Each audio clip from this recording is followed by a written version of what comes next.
Okay, welcome to the Tree Planters podcast. It's Adam here, and as usual, and Margaret's joining me, except I think she's just gone to the bathroom quickly. She's in back-to-back meetings all morning, so she'll be with us shortly. And today we are joined also by Dr. Alison Meek, uh, and maybe I should let you explain it, but I'll give it a feeble attempt. Your area of expertise is conspiracy theories, misinformation. Yes. So I am a professor of history with a broad focus on American history. And then I teach courses and I've started to do research on cults and terrorists, but I also teach a third-year course on conspiracy theories in American history. So Okay. there's sort of, it's all kind of linked together in a lot of ways. Yeah, I get all. So, and maybe now isn't the right time to get into this particular linkage, but the focus on American history and conspiracy theories, does one lead more naturally into the other than Y- if you had Yeah. focused on like Middle Eastern history or something? Or Well, yes. Now, partly just because my background is in American history, so that's sort of the logical. But up until quite recently, I think most conspiracy theories, going back historically, were rooted in the United States, and I think it comes from a bunch of issues. The populism of Mhm. the United States, the First Amendment, of course, gives protection to freedom of speech. And of course, that specifically means that the government can't get involved and pass laws. It doesn't mean that your employer can't or social media can't, right? Free speech is very wrapped up in the First Amendment. Um, and conspiracy theories have existed in the United States going back to the early 1800s. Some of the first had to do with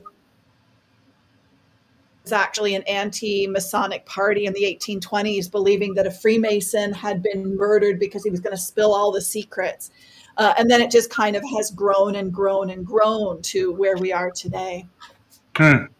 Fascinating. And then the historical suspicion of government and sort of that overarching controlling everybody's behavior kind of thing maybe is wrapped up in there too. Yes, certainly that has very much been one of the dominating threads since World War II, where you Hmm. start to get into McCarthyism, and you start to get that distrust of the government, and then you get into the counterculture of the 60s.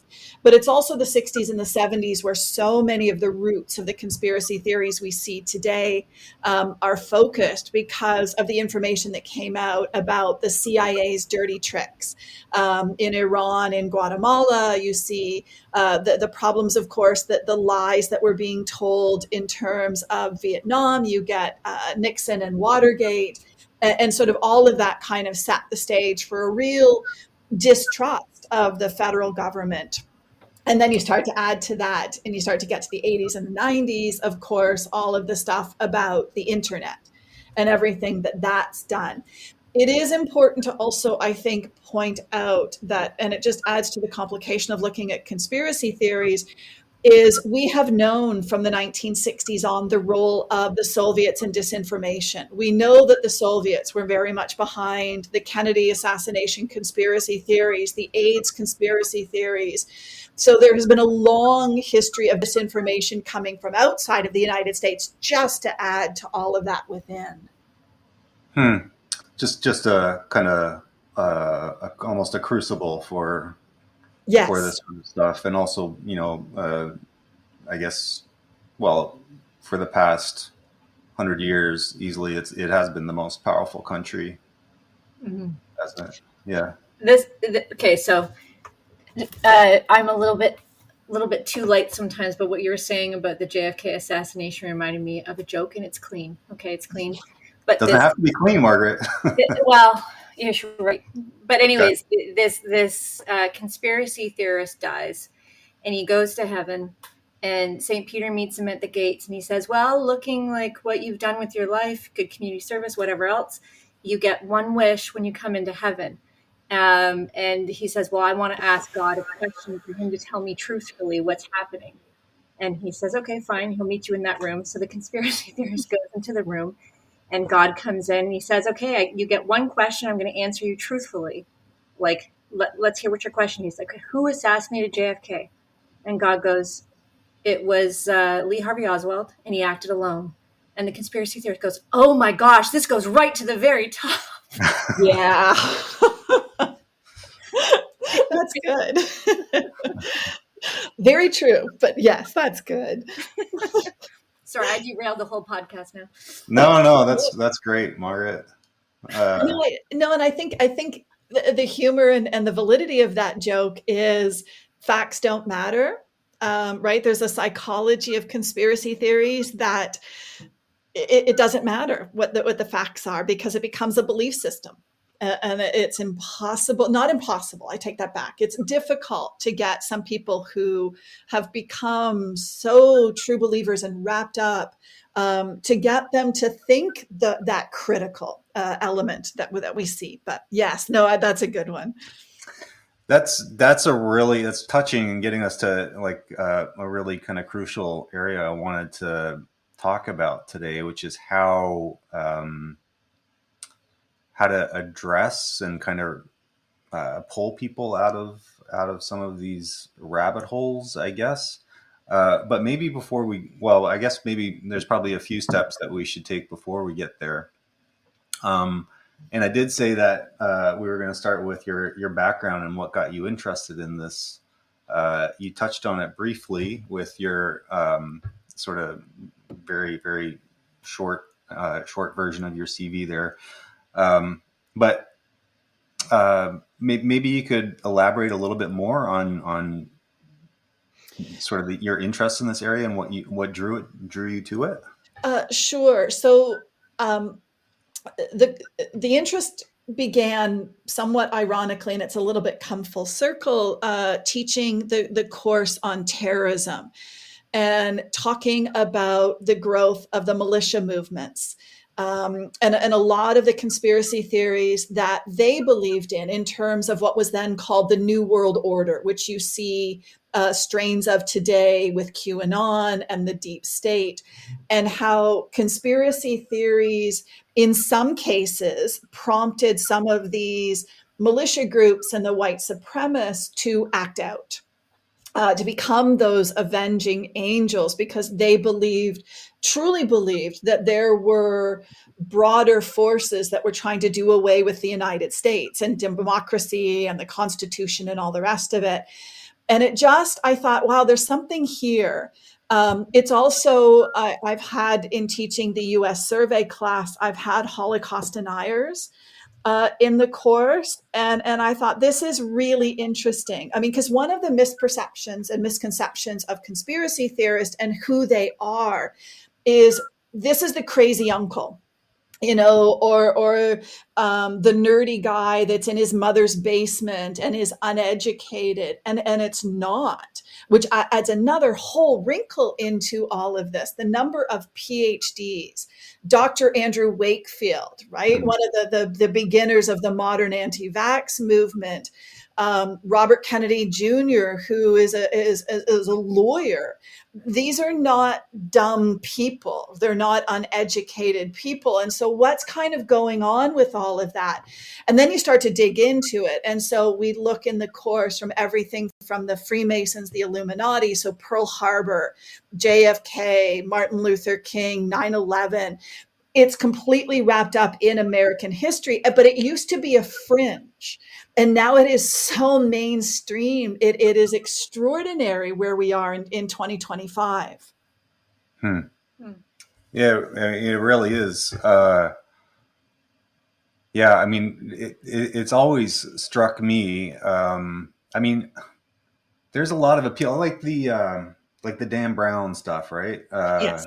There's a lot of appeal. It's almost romantic thinking about the Knights Templar and how there's these, or it's almost like Indiana Jones type stuff too. Yeah. There's this pot of gold almost that you can find if you're daring enough. to kind of go there.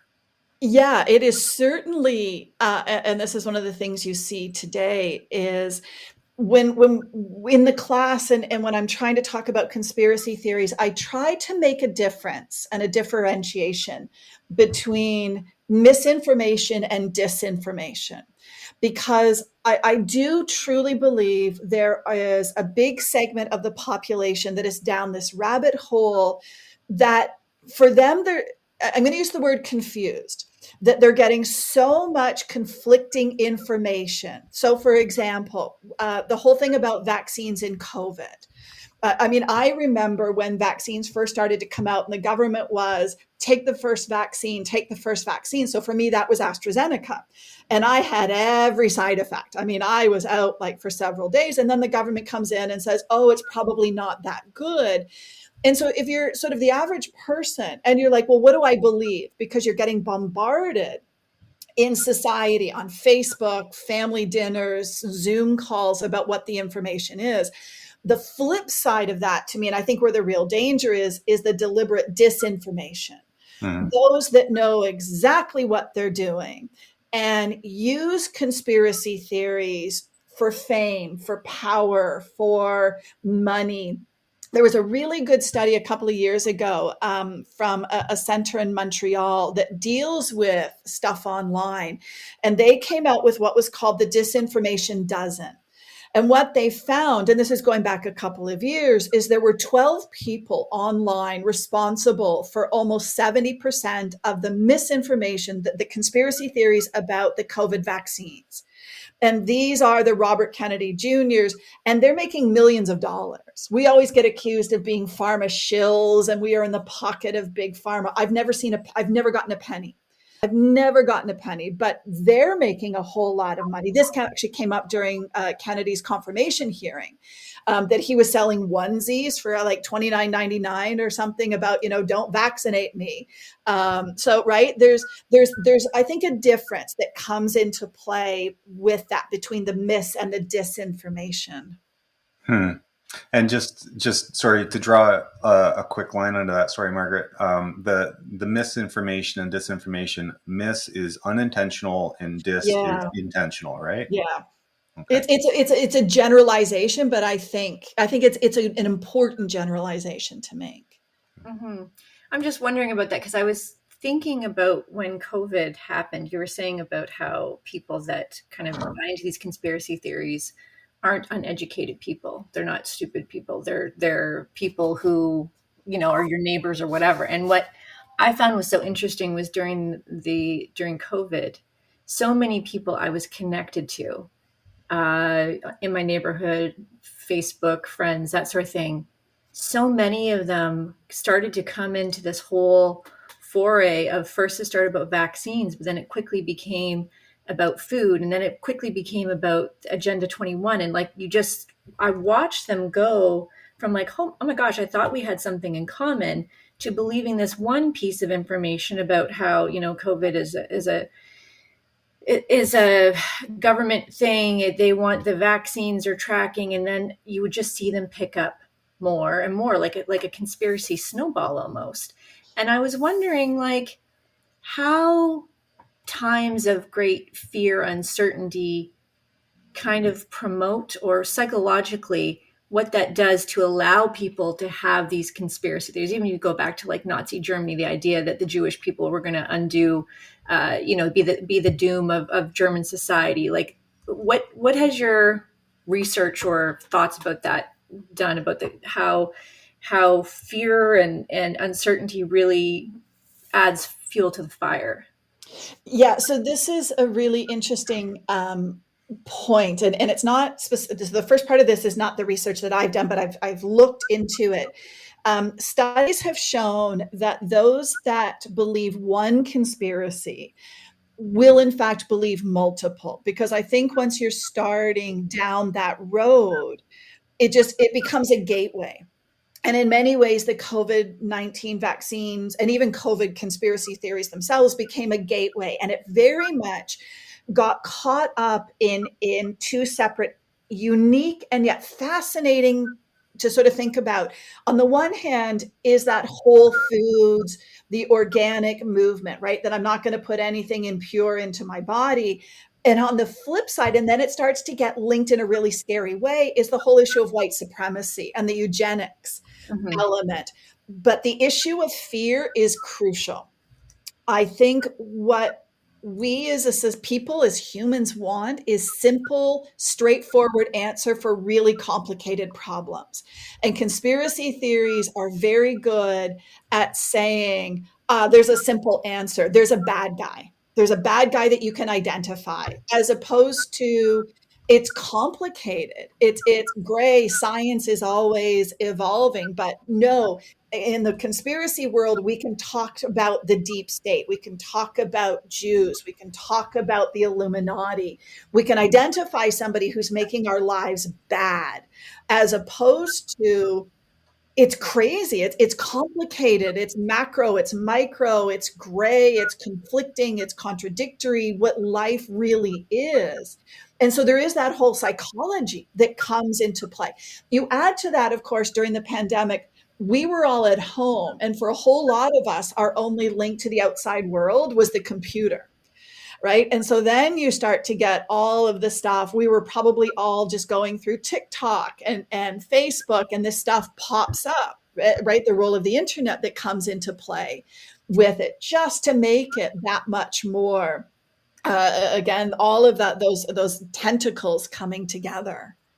Mm-hmm. Something big has happened that's forcing me to be in this unusual situation, and I'm searching for answers. And then also, through that process of searching for answers online and often on social media platforms, those sort of different kind of questions that pop up, and through that process of exploration, the social media platform algorithms amplify, Yeah. some of those. Okay. And I've experienced this plenty of times where I'll click on something that I'm just like, oh, that's weird, or that's odd, or oh my God, I can't believe they're saying that. And it's not because I actually am interested in having much more of that on my feed or whatever. It's just because it's like a curiosity or something unusual that I've seen. And then all of a sudden, my feed is fully populated by similar Yeah. Yeah. stuff. I always joke with the students, and again, I'm not a believer in the conspiracy theories, but you can understand it. You're sitting around dinner, and you say to your husband, your wife, your partner, "Oh, we've got to get dog food," and then all of a sudden you go and you open up, Amazon, and the first thing that pops up are all the ads for the dog food, right? And you're like, "Oh my Yeah.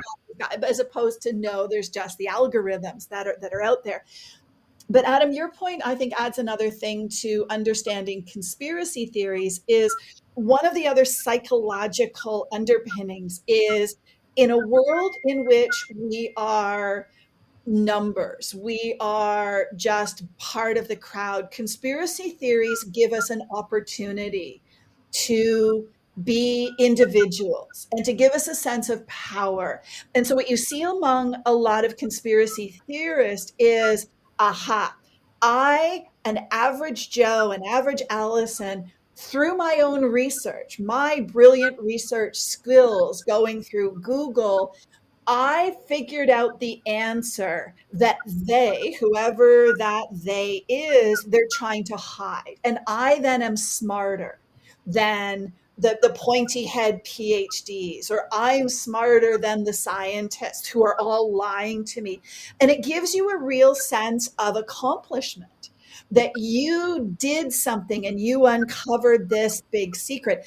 And then you find the like-minded people. Right. You're not the crazy uncle who's drunk at Thanksgiving going on about how the mafia killed Kennedy or the CIA killed Kennedy. You've got thousands of friends, quote unquote friends on Facebook, who are like, yeah, you're right. And it becomes this community. And it's a really interesting mix of individualism and community that come into play with it. Mm-hmm. I was actually just thinking about that, because when I'm kind of reflecting on experiences of people that I know that have really fallen into the rabbit holes, if you will, or some of the documentaries I've watched about people that have fallen into cults and come out of cults, which I would say is like the extreme example of where conspiracy theories can go. Yeah. They talk a lot about how it's so difficult to leave because you lose your community. And Yeah. so I kind of wonder sometimes with some of the people that I've watched, I wonder if the community they have is actually resilient or attentive or attuned enough for them to feel a sense of place. You know, do they have a community? Do they have people that they can talk to? And perhaps that, as hard as it is to believe, bonding over vaccines and it's linked to autism for whatever reason makes them feel vindicated. It makes them feel seen. It makes them feel like they have people that understand them. Yeah. Even if it's not based in a relationally healthy way or based on truth. And then it becomes really, really difficult to leave because you're not just leaving a belief behind, especially when you start seeing people, how they respond to people that have conspiracy theories. And this is what some of the documentaries about people that have left cults, they say, like, what's the thing that stopped you from being a neo-Nazi? What's the thing that stopped you from, and they're like, I just had a connection to somebody that was going to accept me, like that I wasn't going to lose everything just by changing my belief, right? Yes. Yeah, this is really interesting because this is actually my research right now is I look at people who have left cults, whether Scientology or neo-Nazis or the FLDS, and it very much is what is the issue that keeps them in and how do we help them get out? And it is very much like conspiracy theories. The worst thing you could do if somebody starts to question their beliefs that have kept them in is, I told you so. Or how could you have been so stupid? How could you have believed X? That is the worst thing you could do. And so the question, Adam, that you asked a little bit, a little while ago is how do we start to get people out? Part of what we need to start to do is, again, facts don't matter, right? You can show them all the studies, not Andrew Wakefield's deeply problematic study about vaccines, MMR causes autism, but that doesn't matter.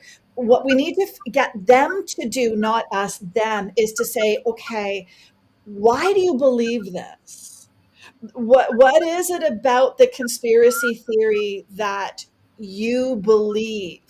And so, is it that you don't trust the government? And so, okay, let's have a conversation about that. We need to ask them and get them to look, where are you getting your information from? And so this is what we do in the class is every other week, the students have to go into the world of conspiracy theories. They have to look at who is making this theory. Is there a name attached? So are they verifiable? Are they an expert in this field in which they're making it? What is their evidence? And one of the things the students realize very quickly is the evidence is what we call circular. A conspiracy theory cites a conspiracy theory who cites a conspiracy theory. They don't deal with the outside information. Is there a racial bias or a gender bias that's coming into play that you can address? And when you start to sort of peel the onion and get the theorists to look at that, that might make a difference. All the time, no. And again, Margaret, as you're saying, it's a family for them. It's a validation. And it is so difficult to get people out of that. Mm-hmm. And I think then we get into like looking at less extreme things like cults, but how we deal with people online. It's, someone puts up a conspiracy theory. You're so dumb. How could you possibly believe this? Here's this article. Like how, it doesn't actually move them at all. It just makes them further away from actually being open to it. And it's funny because I think sometimes people forget, like even if you were to get into an argument with a friend or a spouse, right? When you get to a certain point where you feel you're being questioned or judged, you're not taking in facts either, right? Like you're not like, well, no, I left the car at this time or what, and they're like, I don't care. This is how I feel now. And now all of a sudden you're not dealing in logic anymore. So there was a presentation I had to put together for another NGO. And it was about like, how are people going to be keyboard warriors and fight misinformation and disinformation? You might have some different thoughts, but what the research that the minute amount of research that I put together was this idea of, if you think that you're going to be able to convince somebody online that they should change their mind in public, especially when their public profiles are related to other people who Right. believe like they do, it's not going to happen. You're better to, they called it inoculation, where you can almost say, hey, this is going around, you know, in your own profile, this is going around, here's something you need to know about this, almost like, you know, sending them ahead of time about what to watch out for, and to not be so concerned about, I'm going to tell this person how wrong they are, because unfortunately it just digs them further into that community, into that belief, because now it's like, this person's against me too. Oh, they must be a sheep. This is someone who is now my enemy, even though we've always been friends or whatever happens. And it becomes a more and more isolated experience for them. Yeah, and it becomes then, as you said, more emotional, right? So little of this is actually based on logic or fact. It's, I believe, I've read, I've heard, I've seen. And yeah, again, the facts don't matter with something like that. And during the whole COVID thing, we were on Twitter, there's sort of a group of us that got connected because we were trying to deal with the misinformation, the disinformation. And there was one night, a friend of mine who was in Atlanta, and there was a woman who was pure anti-vax. And so she started, and everybody sort of jumped on her. And we took her to the DMs. We took her offline, and we're like, okay, let's have a conversation between the three of us.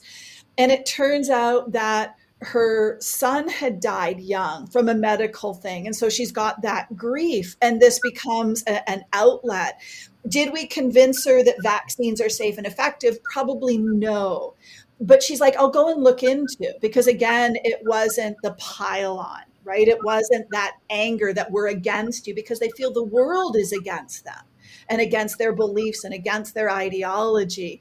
So it's, how do you get them out? It's like the cults. Part of what you need to do is do more listening than talking, which is probably, I think, a good lesson for humanity in general. I think we all want to be heard, and those people step back and actually listen to what the person is actually saying, as opposed to what we think and we want them to say. And then, yeah, just trying to figure it out. Cults, you also see people, of course, wanting to leave because they don't want this life for their kids. I don't know if that comes into play with conspiracies, because again, for the misinformation, and particularly something like the anti-vax, a lot of parents truly believe that what they're doing is protecting their kid. The QAnon stuff that we're seeing, the Epstein stuff that we're seeing, but pedophilia is bad. It's wrong. Of course it is. So we need to protect the children.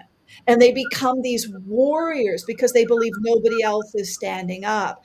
And so you add that emotional avenging element into it, and it just makes it that much more difficult to get people out of all of this. Mm-hmm. Plus, they take on this identity of a protector. Yeah. I'm a protector. Exactly. I'm a truth warrior. I'm somebody who's actually trying to make society better. And I can understand from their perspective how they would hold that. Doesn't mean I agree with the basis of why they feel those things, right? Like I might feel differently about vaccines, but that is a really hard identity to shake. It makes you feel good about yourself, right? But that's an important place to start, is even if I don't agree with you, I get where you're coming from. That gives you an in, right? To at least have a conversation with what goes on. But conspiracy theories are having a huge impact on society. There are families that are being torn apart. There are marriages that are falling apart. There's friendships that are falling apart because of all of this. So we've got to figure out how to deal with it. I don't have the answers. And every class that we have, we're like, okay, how do you debunk this? And we're just, I don't know. But we have to have those conversations like this, to have those conversations.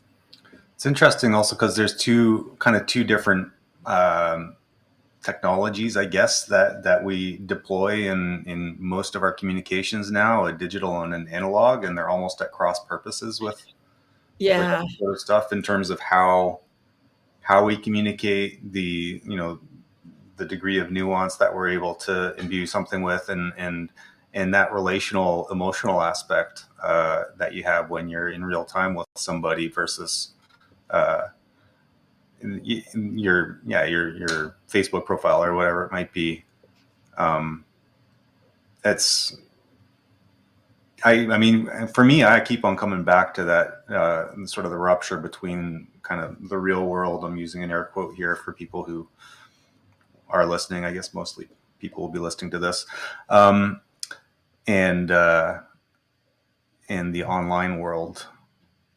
Yes, except it's kind of it's odd because you were asking how I got into conspiracy theories. It started with the whole terrorism cult, and then for a while they were separate, but now they're becoming linked again. And so I think we are starting to see the online melding into the real world. Again, Trump appointed the head of the health department in the United States, Robert Kennedy Jr.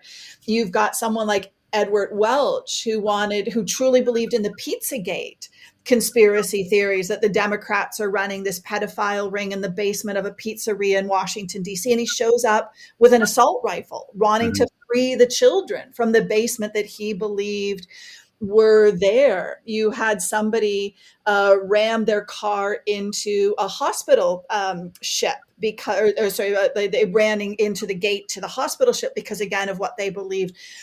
The online and I think the real world are becoming a little bit more overlapping. And again, how do we deal with all of this? It just, there's so many more questions, but it's so important we have these conversations to get the voices to try to figure it out. The other thing I think that's really important, and I've learned from looking at those that have escaped cults, one of our best resources are those that have gotten out of it. And to listen to them. How did you get out? What was the final, the straw, the beginning point that got you questioning? So there are a couple of people again online that are very open about that. They started as anti-vax and then they're like, okay, hold on. And talking to them, I think, is important. That's a great resource for us to Hmm. figure out how they got out. Can we start applying some of that to some of the others? Hmm. Interesting. I come from an anti-vax background. Okay. I'll admit. My so the background is back a generation is hippie and Yes. and nature lover Yeah. and and yeah. So it's just an interesting. Also, I think a lot of us have seen this kind of two very um, opposite ends of the political spectrum meeting up in this extreme kind of area of conspiracy theories, and a lot of it seems to be around the anti-vax stuff, but this suspicion of government and Yeah. yeah.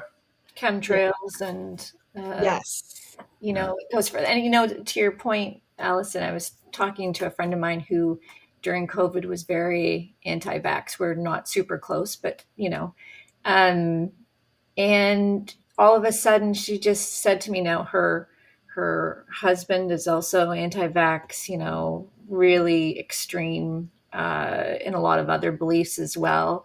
And all of us, what changed for her, because we've talked about this, where she just said to me, she said, all that BS I used to believe, I don't believe that anymore. Like, why aren't people thinking about this? Why aren't they? It got to a point where her personal values were too compromised. Like Mhm. it got to a point where she was like, but I don't hate these types of people. And then everything started to unravel. And then, of course, the marriage unraveled and everything else. But um, for her, it just got to this point where I can no longer betray my inner values the same. And luckily, she said to me, she goes, you're the only person that was able to still talk to me, because so many others were either saying to me, you can't be for vaccines because that would just make you a terrible person. And she's like, all the people that I did know that were for the vaccine were like, you're stupid and I'm not talking to you ever again. So she said, you're the only person that was still going, okay, well, let's talk about it. I don't really believe that. It's okay for you to believe that. This is how I come to that thing, right? Mhm. Yeah. Anyways, that's what got to her, was there was a threshold where she no longer could compromise herself. and that just unraveled everything. Yeah, that tipping point Yeah. that exists. But then it's for some of them, again, it might be, yeah, but as you talked about before, this is my community. These are the people I know. And it becomes again that difficulty of how do you admit, for regardless of conspiracy theories or not, I think as humans, it's really hard for us just to admit that we were wrong about this true belief that we had. When I study cults, I don't like the word brainwashing. I think it's problematic. But I think what happens in these high pressure groups, political, religious, whatever it is, isn't that the group itself, I'm going to use the word even though I don't like it. The group itself doesn't brainwash us. Where the real cultic element comes into play is when we start doing it to ourselves, where we convince ourselves what they're saying, and we play the mind games of, okay, yeah, that's factual, but I can disagree with it because I can move the goalpost. And it becomes that self-fulfilling. And again, I think you see that a lot in conspiracy theories is they hear something they disagree with, but they're like, no, no, no, no, no, I can justify it. I can rationalize it. And then it does, as you said, get to that point where they're like, no, I can't do that because it's becoming about white supremacy. It's becoming about Jews. It's becoming about all of the boogeyman that you see in conspiracy theories. Mm-hmm, mm-hmm. A few years ago, we had a professor come on who did, and I think it relates to this as well, but he was talking, his research is about lobbying, and lobbying in the States and lobbying in Canada and how it's affected everything. And one of the things that he said that really stuck with me is that once lobbying isn't really about just the money that's passed, it's actually cash for access to build relationships. And what his study showed was that the more that you have a relationship and trust someone, the less evidence the person requires in order to believe them. Right. So he's like, lobbyists start off just, press in the flesh, and they go to the golf tournaments and they end up, I'm kind of like you. And then all of a sudden it gets to a point where the politician is no longer asking for the evidence. Well, where is the study for that? They can just say, hey, you know what, this is the problem and this is how it is. And I wonder if that translates to that misinformation and disinformation is like, you start to build that community, and all of a sudden the evidence you need to believe what is said to be true, it just gets lower and lower and lower because, my pastor said it, or my friend said it, or my dad said it. So therefore it's got to be true because there's so much, there's so much of a relational infrastructure there that you just don't require it as much. I'd flip that around too, though, because one of the things I've been thinking about as we've been talking about this is this need for certainty and for simplification that we have as human beings. I think it's kind of hardwired into us evolutionarily.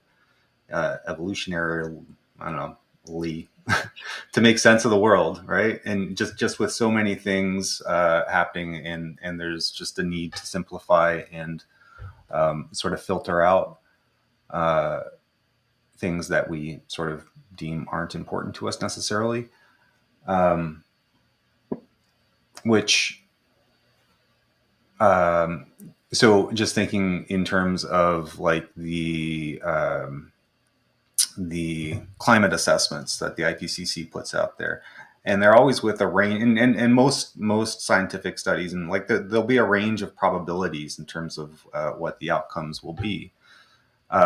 So there's a degree of uncertainty in all of these sorts of things. And this was a big thing with COVID as well, right? There's always this degree of uncertainty in terms of the efficacy of solutions in a lot of these cases. But a lot of people really kind of yearn for like a black and white, like, yes, this will work, or no, this won't work, or like a vaccine. It's not going to work perfectly. There will be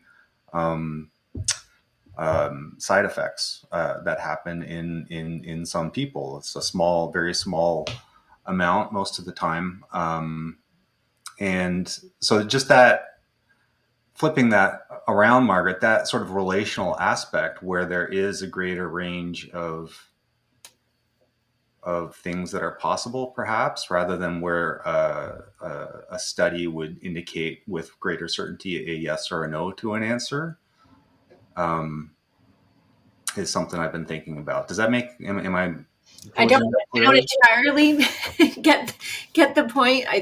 I don't think we're in disagreement. No, I don't think so either. I'm sort of taking the ball and sort of twisting it a little bit, I guess, Well, to see how I the think light it's comes through. actually where I see it is what you're both saying, because I think this is again this odd dichotomy of the psychology of conspiracy theories of the individualism and that need for community, like the need for both of them.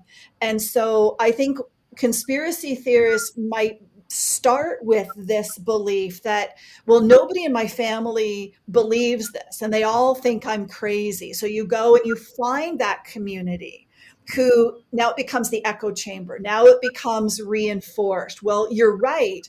And I can give you even more evidence, or, what about this? And so it becomes that self-fulfilling element of they now become the people you trust because they agree with you, Mhm. as opposed to I like conversations among friends where, you're sitting at the pub and people are like, well, no, I disagree with you. And you have these, I'm sure somebody from the outside is like, oh my gosh, you people are arguing. And we're like, no, but we really like this. I don't like when students agree with me. I like when students challenge me because they bring their own perspective, their own evidence into it. So let's have a conversation. But I think, again, when you want black and white, you don't always want to be challenged. It does get exhausting when you're always being challenged. So you find that safe community of like-minded people, and then you get to feel that you are that individual like them who has figured this stuff out. Is there any correlation between people who are more likely to fall into conspiracy theories or cults that they come from high control families or high No, control social groups? no, it's one of the scary, scary things of both of these is, and it's interesting, we talk a lot about it in the cult class. Anybody could be susceptible to this. I say that to the students, and again, I'm dating myself how old I am. I remember going to university in a big city, and you were always warned the first couple of days, be careful of groups like the Hare Krishnas, that these groups would show up because they know, even though I came from a stable upper middle class family, you're in a new environment and you're lonely and you are lost. And so they would be like, hey, do you want to come and have a cup of coffee or come to a coffee house or a poetry reading, whatever they could do? Cult leaders are really good at identifying what you two would need. If I was a cult leader, I have perfect, whether Jim Jones or Charlie Manson or whoever it is, I could walk into a room and figure out who is lonely, who is lost, who is looking for something, who wants to save the world, that idealism. Nobody joins a cult, right? Nobody joins a cult, but they're like, but this is speaking to me because it's been tailored to me. And it becomes, again, how easy it is to fall into some of this stuff. So, as a parent, here's that because I'm thinking about my kids, and Adam and I have different families, but we have kids roughly the same age, and understanding how much information, misinformation, disinformation is geared towards young men, particularly. There's this whole online part about, well, this is what I've heard. Maybe I'm wrong, but what I've heard is that there is a lot of effort online to kind of recruit young white men. Maybe not. I'll let you correct me if I'm wrong. No. But I've always been trying to think about, okay, I need to teach them how to analyze things, how to question, how to understand if an argument is circular, how to not be afraid to question authority. I'm like, oh, crap, that may not actually, that makes my parenting harder, but it might Yeah. not actually save them. Yeah. It's one of the things I've been trying to do because teaching this at the university level is important, right? It's what we do at university. You do critical analysis, you do evidence analysis. In some ways, is it too late? And what we need to do is to get these skills, not talking perhaps about Holocaust denial and all the big stuff we talk about, but we need to get these skills into the public school. We need to get it into the high schools. Teach them internet literacy is really what my conspiracy theories course is. It's you see something online, how do we evaluate it? Now, what freaks me out, and it's becoming more and more of an issue, I have no idea how we're going to deal with AI. I have no clue. And it freaks me out because how do you figure out a deep fake? How do you figure out what is real evidence when you've got just photoshopping at a level we've never seen before? That's a whole different conversation about how we deal with AI. But we need to get particularly to young men. And because again, they're feeling bypassed. This is the first generation that the kids are not expected to do as well as their parents, right? I mean, we've got to deal with all of that, because that again is what conspiracy theories and cults do. Is they say, we can give you easy answers for who the bad guy is. Why you can't get a job, we'll give you X, right? And cult leaders, terrorist leaders can take that anger and use it as a loaded weapon to be pointed against their enemy. And I think this is what you're seeing to some degree about politically in Canada, the United States, Europe, Australia, right? This is becoming a political tactic as much as anything else. And we've got to get the kids thinking about those critical issues much younger than 19, 20, 21 years old. There's I wouldn't say often, but my 11-year-old son will come to me sometimes with some TikTok video or something like that, want to show it to me. And a recent one he showed me was a clip of Jason Momoa testifying at the Johnny Depp Amber Heard trial. Mm-hmm. And I don't know what I have that sort of helps me discern, I guess, whether something like that is real or fake. I mean, I guess there's a little bit of an over the topness to some of this stuff that just makes it a little bit more questionable, perhaps. I don't know. Anyways, I just wondered, and so I looked it up on Snopes, and it was fake, but it wasn't. You couldn't tell otherwise, right? Like in terms of the clarity of the imagery and things like this. But my perception of it, and this has happened a few times, and my perception of that connection is he's less willing to bring me these examples now, because so often they turn out to be fake, and it's me sort of pointing out that they're fake. Right. And I find that kind of sad. I mean, he still enjoys that dopamine hit from scrolling the social media stuff and seeing this sort of stuff, but I think he's increasingly unlikely to bring it to me for to share, right? And to have that sort of point of that relational, emotional connection with me over this this thing, whatever it might be. I don't really know. Yeah, I don't know that whole area of social media is just it's such a minefield. I don't really know how to deal with it, but that's an anecdote from my own life. I want to turn us just really kind of briefly maybe to sort of the environmental area here, and because we're coming up on close to an hour, and we usually end with 3 questions.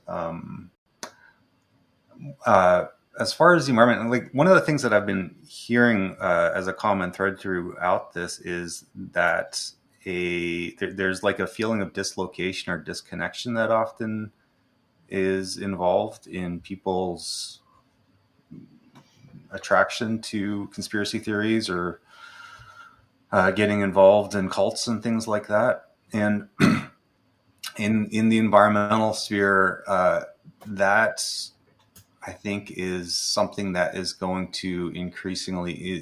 going to be increasingly acute is our just kind of our world around us, kind of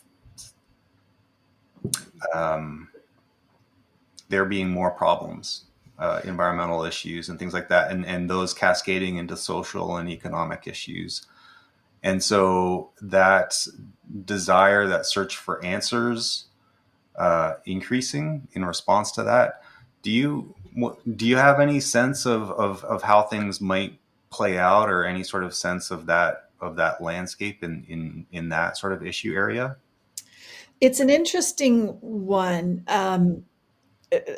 I think where you see some of the overlap with conspiracy theories is that connection of anti-scientist and this just not being willing to trust scientists and experts on all of this, and not understanding the difference, for example, between weather and climate. How can you talk about global warming this winter when it was minus 40 and we had 7 feet of snow type thing that's coming into play? So again, is there a question of scientific literacy that's coming into play with something like that? I also think you might see some of the overlap with, like we saw with COVID, with that fatigue. And always being told, you have to do this, you have to do that, you've got to stay at home, you've got to do this, you've got to do that. And people just get exhausted. I think we're seeing it to some degree right now with the whole issue of the boycotts in the US, is you have that elbows up and then it just gets that exhaustion. Like, how much do I have to, and if I do it, am I going to be ostracized because, I traveled to the US on holiday type thing. So I think, again, there's just human nature that's coming in. But I think a lot of it has to do with science literacy. I think it has to do with a complete distrust. I also think it has, like conspiracies, a whole lot to do with, you can't tell me what to do. Don't tell me that I can do X. Don't tell me that I have to use paper straws as opposed to plastic straws, right? That keep the government out of my life. And that might be more an American element than Canadian, but I think we're starting to see some of that creep here as well. Mm-hmm. Yeah. Go ahead, Margaret. Did you? No, I was gonna open something up that I probably shouldn't open up because we don't have enough time to actually dig into it. It's always the case. Okay, well, we'll move on to our 3 questions. So we do this at the end of every episode, and Sure. They're kind of broad. Okay. What advice would you give a young person who wants to make a difference?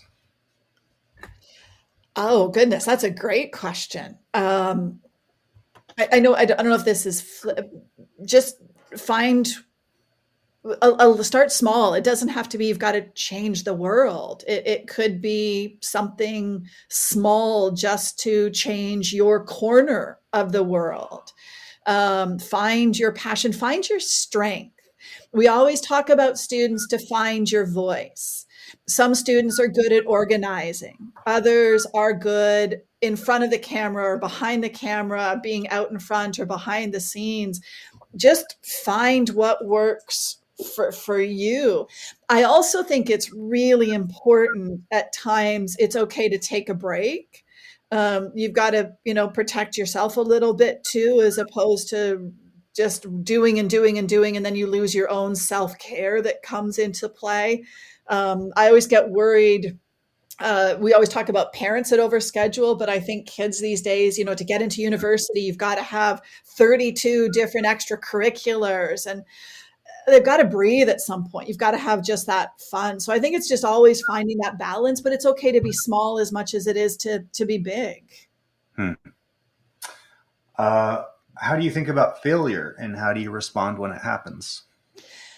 This is, again, a big issue for teachers these days. And unfortunately, it's not just, it doesn't really come from the students. It's coming from the parents, that you can't fail and failure is the end. I love having students that, for whatever reason, failed a paper or failed something, and they said it was the wake-up call that they needed. And failure is not the end of the world. And I think it's what you do with the failure, right? It's when you mess up, how do you get back on? What do you learn from it?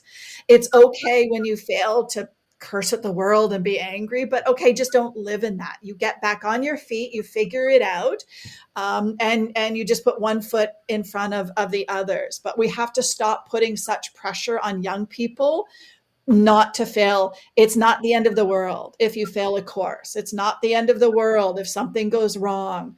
You can pick yourself up and keep going. Mm.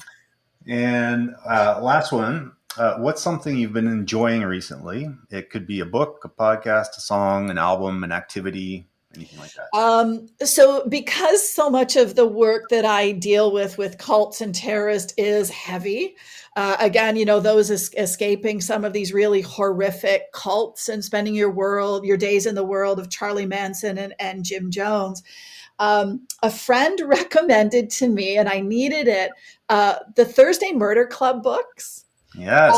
Yeah, and it's just, Great. I know that there's the movie coming out, the TV movie, and so I've got all of the characters' voices, Helen Mirren and Pierce Brosnan and Ben Kingsley.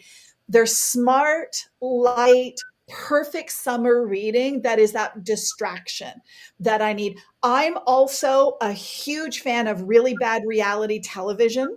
My partner laughs at me all the time because I can tell you everything about the Real Housewives and Below Deck and The Valley, and I'm good with that. I am completely fine having that turn my brain off and losing myself in the world of this ridiculousness, and then you get back into real life. Awesome. Wow. Yeah. I just read I don't know, because there's a whole series of the Thursday. There's Murder 4. Club. Yeah, he's got 4 so far. Yeah. Okay.